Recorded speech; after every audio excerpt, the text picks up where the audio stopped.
So my name is Jeffrey Priest. I'm the Director of R&D at the Electric Power Research Institute, or EPRI, and I'm looking after our portfolio around net zero energy resources, which is essentially how could we decarbonize our economy and hit net zero CO2 by 2050.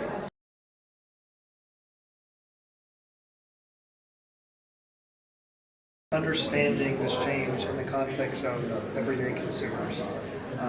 We are looking to change the way that we produce and therefore use energy, and that really takes an impact on your and I's individual decisions on how we use energy.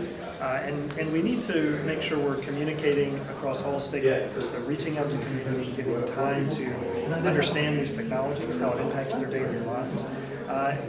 There's context around industry and manufacturing and different energy sectors transforming, but if we're to make substantial strides in a short period of time to decarbonize our economy, we're going to need everyone to get on board and fully understand what that means and make sure that we're comfortable with the options that we have available, because in some cases, especially in the Southeast, we rely a lot on fossil fuels for our energy.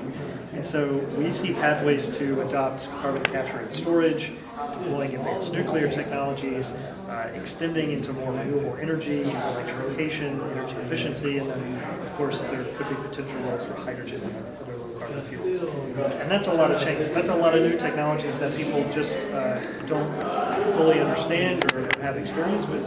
And so we believe it's important to be out in the community, talking with people, helping them understand, collaborating with universities, stakeholders, colleges, community groups, helping them understand our perspectives on technologies and where we see some of the benefits of this transition being implemented.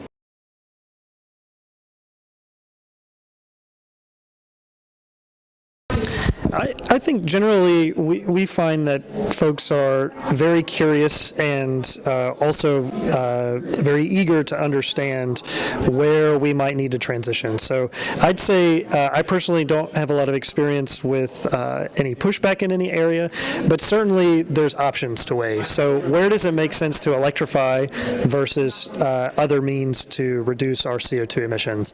And how much will that cost? And who's supposed to pay for that? And what incentives might be available to offset some of those costs?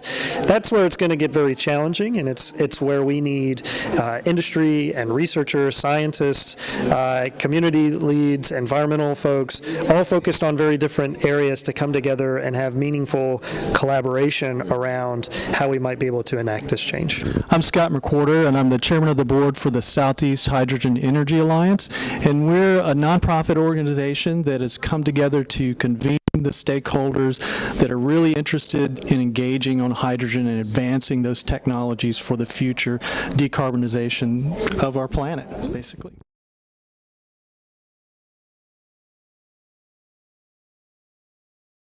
In the Southeast, we've got a lot of unique assets, right, compared to the rest of the U.S. And when we're talking about hydrogen hubs and these other concepts that are growing, we look at those assets in terms of ports and how they drive some of the uses of hydrogen. It could be maritime, it could be railways, it could be long-haul trucking, it could be that heavy equipment that's there. So, but all that's centered around logistics applications, and we already know in the Southeast, right? We have early adopters at some of the industries that are moving manufactured goods within in their warehouses, such as BMW, Mercedes, Home Depot, Walmart. They're already using hydrogen to power that material handling equipment. So that's a logistics play, but we should see an expanded logistics play from that long-haul trucking, connecting those goods from the ports and to the ports, and also with rail. So those are going to be the early adopters in early plays for hydrogen in the Southeast, and then we'll expand those to some that we're seeing also today, where we do have a little bit of ammonia manufacturing and transport in the Southeast.